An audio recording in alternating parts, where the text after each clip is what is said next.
नमस्ते नमस्ते. मामा, तुमचं संपूर्ण नाव? माझं नाव दादासो गणपत गारगे, मुक्काम पोस्ट वडगाव, जयरामसामी, तालुका खटाव, जिल्हा सातारा. अच्छा.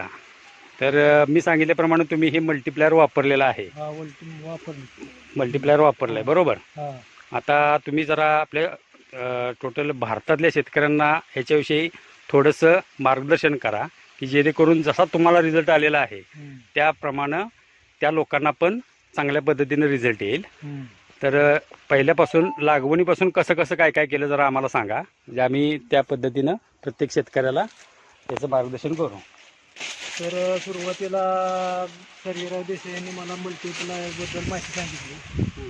त्यानंतर लागण करताना मी थोडासा रासायनिक खताचा डोस दिला होता. आणि त्यानंतर परत मल्टीप्लायर प्रत्येक पाण्याला एकरी 1 किलो असं एक 3 पुढं मी सोडले.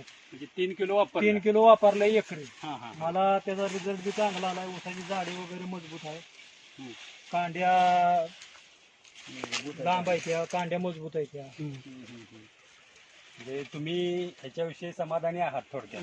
रासायनिक खतापेक्षा मल्टीप्लायरचा मला चांगला अनुभव आलेला आहे. रिझल्ट बी चांगला आलेला आहे. बेस्ट. अजून कोणत्या कोणत्या पिकाला वापरलं तुम्ही? आता इथनं मोर मी रासायनिक खते कमी करून मल्टीप्लायरचा सर्व पिकांना वापर करायचा असं माझ्या मनात आलेलं आहे. कारण मल्टीप्लायरचा रिझल्ट 1 नंबर आहे.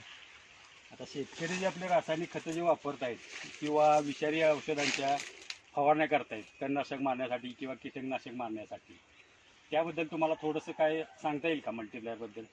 मल्टीप्लायरमुळं जमीन एकदम भुसभुशीत होती. हां. जमिनीची कीड प्रत वगैरे? सुधारते. किडी रोगाला सुद्धा फरक आहे एकदम. अच्छा. जास्त किडी रोगाचा प्रादुर्भाव मल्टीप्लायरमुळे होत नाही. बरोबर. त्यामुळे तुम्हाला ह्याचे चांगले रिझल्ट आले. चांगले रिझल्ट आहे. तुम्ही बाकीच्या शेतकऱ्यांना काय सांगू शकता मल्टीप्लायर संदर्भात? त्यांनी 101% मल्टीप्लायर वापरावं. 101%? हा, कारण मल्टीप्लायरचा रिझल्ट 1 नंबर आहे.